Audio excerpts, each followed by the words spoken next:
Top 5 companies के share जहां पर आपको इन्वेस्टमेंट डेफिनेटली करना है, और अगर आप लोग इन कंपनीज के शेयर्स में इन्वेस्टमेंट करते हैं तब यहां पर आपको अट्रैक्टिव अमाउंट ऑफ रिटर्न कमाने को मिलेंगी। और अगर आप इन कंपनीज के फंडामेंटल्स को चेक करेंगे तो इन कंपनीज के फंडामेंटल भी काफी ज्यादा स्ट्रॉन्ग हैं। और सबसे खास बात पता है क्या है, अगर आप इन कंपनीज के शेयर्स में इन्वेस्टमेंट करते हैं तो आपके इन्वेस्टमेंट पर जो रिटर्न है वो कंपाउंडिंग होंगे और आपके इन्वेस्टमेंट के पोर्टफोलियो पर मल्टीबैगर रिटर्न्स कमाने को मिलेंगी। तो चलिए जानते हैं कि वो 5 कंपनी के शेयर कौन से हैं और आपको इन्वेस्टमेंट करना क्यों है। सबसे पहली कंपनी है एफएमसीजी सेक्टर से। एफएमसीजी का मतलब होता है फास्ट मूविंग कंज्यूमर गुड्स, और इस सेक्टर की जितनी भी कंपनीज होती हैं इनके प्रोडक्ट की डिमांड मार्केट में कभी भी कम नहीं होती है। तो अगर आप लोग एफएमसीजी के सेक्टर में इन्वेस्टमेंट करते हैं तब यहाँ पर आपको अट्रैक्टिव अमाउंट ऑफ रिटर्न कमाने को मिलेंगे जब मार्केट की कंडीशन नेगेटिव हो या मार्केट में क्रैश आया हो।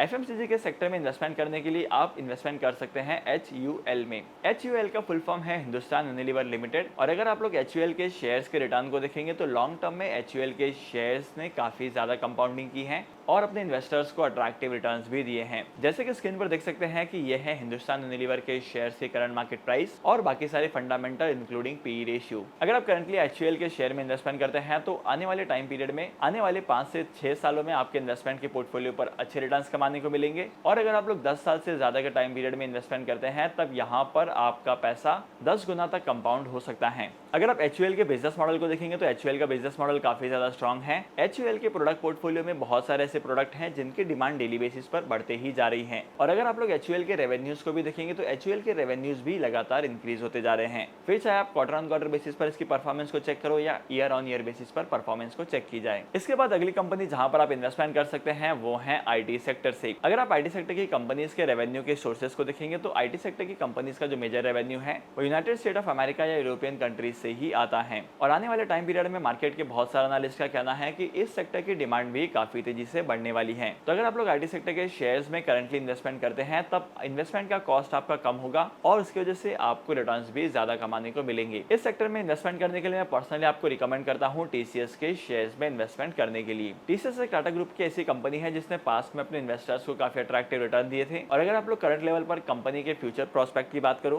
कंपनी के फ्यूचर प्लान की बात करो, तब यहाँ पर आपको पता चलेगा कि आने वाले टाइम पीरियड में TCS के शेयर्स में इन्वेस्टमेंट करके आप काफी ज्यादा अट्रैक्टिव रिटर्न्स कमा सकते हैं। जैसे कि आप स्क्रीन पर देख सकते हैं ये रही TCS की करंट मार्केट प्राइस, और इसी के साथ साथ कंपनी के फंडामेंटल्स को देखेंगे। अगर आप कंपनी के पी रेशियो को देखेंगे तब यहाँ पर पी रेशियो भी कम ही है। इसके बाद तीसरा सेक्टर जहां पर आप इन्वेस्टमेंट कर सकते हैं वो है पेंट का। जिस तरीके से मार्केट में कंस्ट्रक्शन वर्क होते जा रहा है और इसी के साथ साथ इंफ्रास्ट्रक्चर के प्रोजेक्ट बिल्ड होते जा रहे हैं, वैसे वैसे पेंट के सेक्टर की डिमांड भी काफी ज्यादा बढ़ते जा रही है, क्योंकि पेंट और पेंट से जुड़े इंग्रेडिएंट्स की डिमांड लगातार बढ़ते ही जा रही है। यहाँ पर इन्वेस्टमेंट करके आप बहुत ही ज्यादा अट्रैक्टिव रिटर्न्स कमा सकते हैं, क्योंकि आने वाले टाइम पीरियड में भी इन कंपनीज के प्रोडक्ट की डिमांड भी बढ़ेगी। इस सेक्टर में इन्वेस्टमेंट करने के लिए टॉप परफॉर्मिंग कंपनी है एशियन पेंट्स की। अगर आप एशियन पेंट्स के रिसेंट क्वार्टर के रिजल्ट को भी देखेंगे तब यहाँ पर एशियन पेंट्स ने अपने इन्वेस्टर्स को काफी अट्रैक्टिव रिटर्न्स दिए हैं। और तो और अगर आप कंपनी के शेयर्स की करंट मार्केट प्राइस को देखेंगे तो ये रही कंपनी के शेयर्स की करंट मार्केट प्राइस, और जैसे कि आप कंपनी के वैल्यूएशन को देख रहे हैं, कंपनी के वैल्यूएशन कंपनी के शेयर्स की प्राइस को जस्टिफाई करती हैं।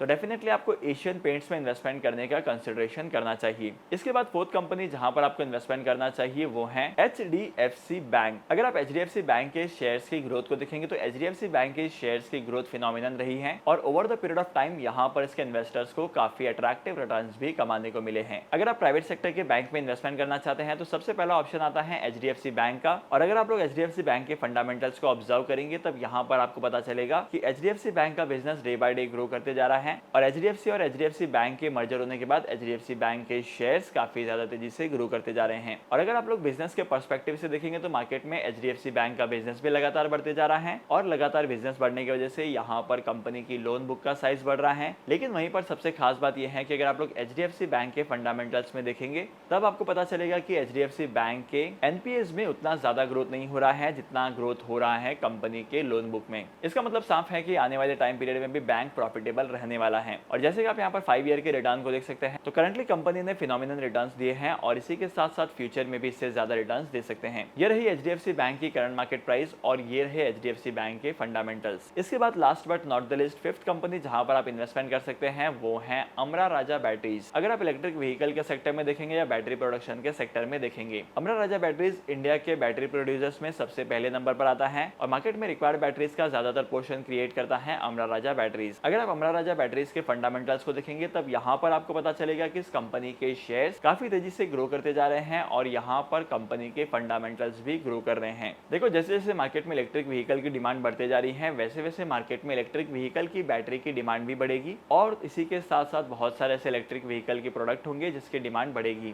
तो डेफिनेटली इलेक्ट्रिक व्हीकल के सेक्टर में आपको अमरा राजा बैटरीज के शेयर्स में इन्वेस्टमेंट करने का कंसिडरेशन करना है। ये रही अमरा राजा बैटरीज के करंट शेयर्स की प्राइस और इसी के साथ साथ जैसे कि आप देख सकते हैं ये रहे अमरा राजा बैटरीज के फंडामेंटल। स्टॉक मार्केट में इन्वेस्टमेंट करने के लिए एक डीमैट अकाउंट की रिक्वायरमेंट पड़ती है और अगर आपके पास एक डीमैट अकाउंट नहीं है तो डीमैट अकाउंट ओपन करने के लिए टॉप 3 ब्रोकर्स की लिंक मैंने आपको डिस्क्रिप्शन में दे दी है, वहां पर जाकर आप डीमैट अकाउंट ओपन कर सकते हैं और स्टॉक मार्केट में इन्वेस्टमेंट करना स्टार्ट कर सकते हैं। तो आज के इस इंपॉर्टेंट वीडियो को यहीं पर खत्म करते हैं। अगर आपको आज के इस वीडियो का कंटेंट वैल्यूएबल लगा है, अगर आपने आज के इस वीडियो से कुछ नया सीखा है तो इस वीडियो को लाइक करना, शेयर करना। इसी के साथ साथ मैं आपको मिलूंगा अगली वीडियो में नए टॉपिक के साथ, एक इंटरेस्टिंग टॉपिक के साथ। तब तक के लिए signing off, happy investing and good bye.